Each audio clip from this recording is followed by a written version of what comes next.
जय भोलेनाथ भगवान की जय। माता पार्वती नंदी बाबा की जय। श्री शिवाय नमस्तुभ्यम, श्री शिवाय नमस्तुभ्यम, श्री शिवाय नमस्तुभ्यम। अथैकोन चत्वारिंशो अध्याय। मूक नामक दैत्य के वध का वर्णन। नंदीश्वर बोले, इस प्रकार व्यास जी ने जैसा कहा था उसी प्रकार अर्जुन विधिवत स्नान न्यासादि करके उत्तम भक्ति से शिव का ध्यान करने लगे। वे एक श्रेष्ठ मुनि के समान एक पैर के तलवे पर स्थित होकर अपनी एकाग्र दृष्टि सूर्य में लगाकर विधि पूर्वक शिव के मंत्र का जप खड़े खड़े करने लगे। वे मन से शिव का स्मरण करते हुए तथा शिव जी के सर्वोत्तम पंचाक्षर मंत्र का जप करते हुए प्रीत पूर्वक तप करने लगे। उनके तप का तेज ऐसा था कि देवता भी आश्चर्यचकित हो गए। फिर वे शिव जी के समीप गए और सावधान होकर कहने लगे। देवता बोले, हे सर्वेश, एक मनुष्य आपको प्रसन्न करने के लिए तप कर रहा है, अतः हे प्रभु, यह मनुष्य जो कुछ चाहता है उसे आप क्यों नहीं देते। नंदीश्वर बोले, तब ऐसा कहकर चिंताग्रस्त हुए देवगण शिव जी की अनेक प्रकार से स्तुति करने लगे। वे उनके चरणों पर दृष्टि लगाकर वहीं स्थित हो गए। तब उदार बुद्धि वाले प्रभु महाप्रभु शिव उनका वचन सुनकर हंस करके प्रसन्नचित होकर देवताओं से यह वचन कहने लगे। शिव जी बोले, हे देवताओं, आप लोगों की बात निसंदेह सत्य है। अब आप लोग अपने अपने स्थान को जाइए। मैं आप लोगों का कार्य सर्वदा करूंगा, इसमें संशय नहीं है। नंदीश्वर बोले, शिव जी का यह वचन सुनकर देवताओं को पूर्ण विश्वास हो गया और वहां से लौटकर वे अपने अपने स्थान को चले गए। हे विपेंद्र, इसी बीच दुरात्मा तथा मायावी दुर्योधन के द्वारा अर्जुन के प्रति भेजा गया मूक नामक दैत्य सूकर का रूप धारण कर वहां आया जहां अर्जुन स्थित थे। वह पर्वतों के शिखरों को तोड़ता हुआ, अनेक वृक्षों को उखाड़ता हुआ तथा विविध प्रकार के शब्द करता हुआ बड़े वेग से उसी मार्ग से जा रहा था। उस समय अर्जुन भी मूक नामक दैत्य को देखकर शिव के चरण कमलों का स्मरण कर अपने मन में विचार करने लगे। अर्जुन बोले, यह कौन है, कहां से आ रहा है। यह तो बड़ा क्रूर कर्म करने वाला दिखाई दे रहा है। निश्चय ही यह मेरा अनिष्ट करने के लिए मेरी ओर आ रहा है। मेरे मन में तो यह आ रहा है कि यह शस्त्र ही है, इसमें संदेह नहीं है। मैंने इनसे पूर्व अनेक दैत्य दानवों का संहार किया है। उन्हीं का कोई संबंधी अपना वैर साधने के लिए मेरी ओर आ रहा है, अथवा यह दुर्योधन का कोई हितकारी मित्र है जिसके देखने से अपना मन प्रसन्न हो, वह निश्चय ही हितैषी होता है, और जिसके देखने से मन में व्याकुलता उत्पन्न हो वह अवश्य ही शत्रु होता है। सदाचार से, कुल का, शरीर से, भोजन का, वचन के द्वारा, शास्त्र ज्ञान का तथा नेत्र के द्वारा स्नेह का पता लग जाता है।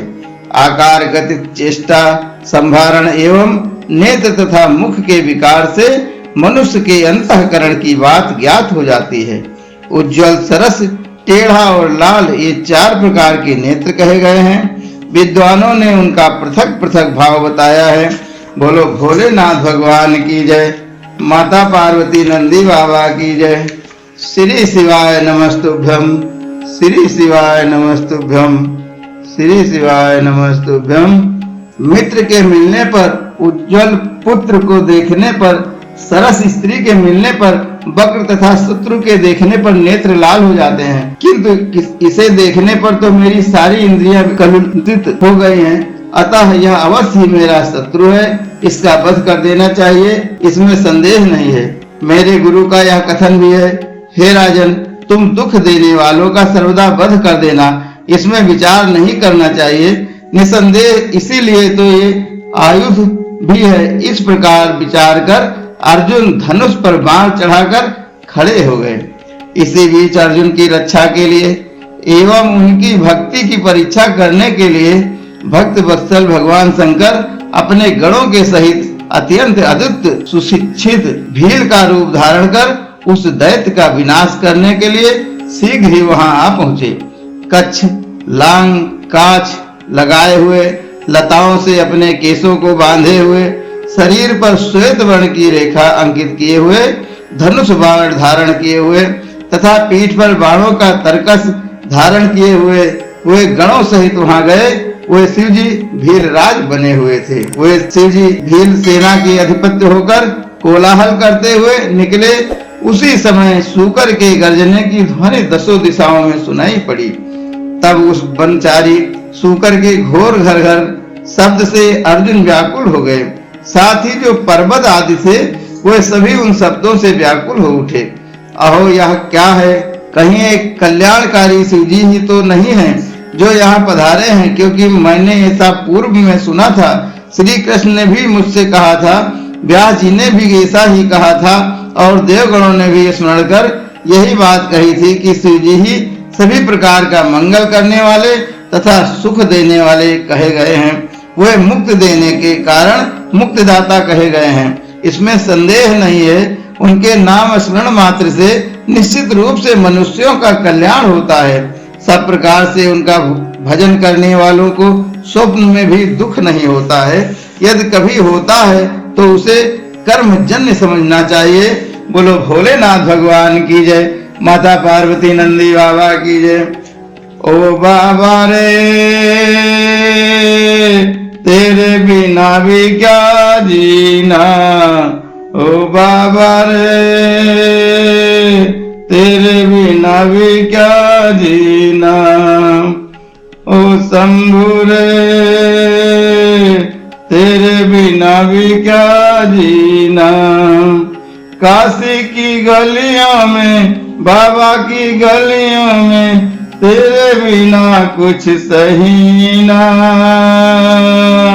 शंभु बिना भी क्या जीना, ओ बाबा रे तेरे बिना भी क्या जीना। हर हर महादेव।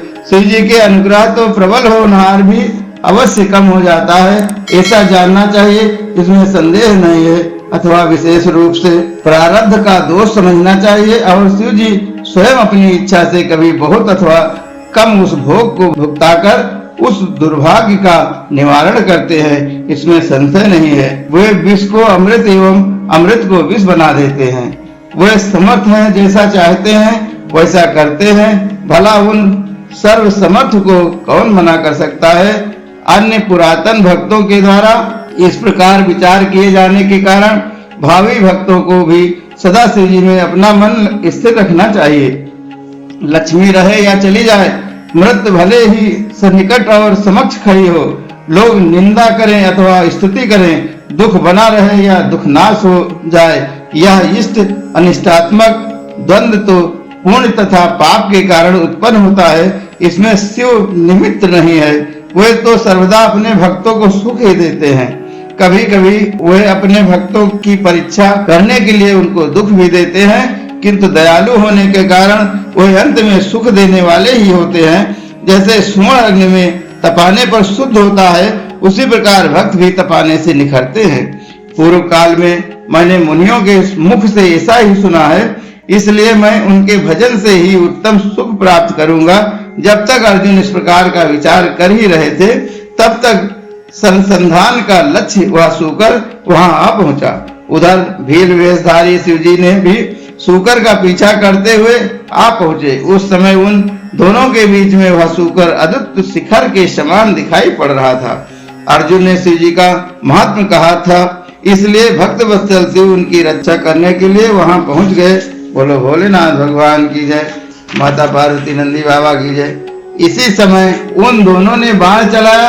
शिव जी का बाण सूकर की पूंछ में तथा अर्जुन का बाण मुख में लगा। शिव जी का बाण पूंछ में घुसकर मुख से निकलकर शीघ्र ही पृथ्वी में विलीन हो गया और अर्जुन का बाण मुख से प्रविष्ट होकर पूंछ से निकलकर पार्श्व भाग में गिर पड़ा। वह सूकर रूप दैत्य उसी क्षण मरकर पृथ्वी पर गिर पड़ा। देवता परम हर्षित हो गए और पुष्प वृष्टि करने लगे। उन्होंने बार बार प्रणाम कर जय जयकार करते हुए शिव जी की स्तुति की। बोलो भोलेनाथ भगवान की जय, माता पार्वती नंदी बाबा की जय। उस दैत्य के क्रूर रूप को देखकर शिव जी प्रसन्नचित हो गए और अर्जुन को भी सुख प्राप्त हुआ। तब अर्जुन ने विशेष रूप से प्रसन्न मन से कहा, अरे यह महादैत्य अत्यंत अद्भुत रूप धारण कर मेरे वध के लिए आया था, किंतु शिव जी ने मेरी रक्षा की। शिव जी ने भी आज मुझे बुद्धि प्रदान की, इसमें संदेह नहीं है। ऐसा विचार कर अर्जुन ने शिव शिव कहकर उनका यशोगान किया और उन्हें प्रणाम किया तथा बार बार उनकी स्तुति की। हर खाली न जाता कोई दर से तुम्हारे, खाली न जाता कोई दर से तुम्हारे, मैं भी खड़ी हूँ नन्ही बाहें पसारे, अपने हृदय से लगा लो, गिरा जा रहा हूँ, उठा लो प्रभु अब अपने दरबार से न टालो, गिरा जा रहा हूँ, उठा लो। हर हर महादेव, हर हर महादेव, हर हर महादेव।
कर्पूरगौरं करुणावतारं संसारसारं भुजगेन्द्रहारं सदा वसन्तं हृदयारविन्दे भवं भवामि।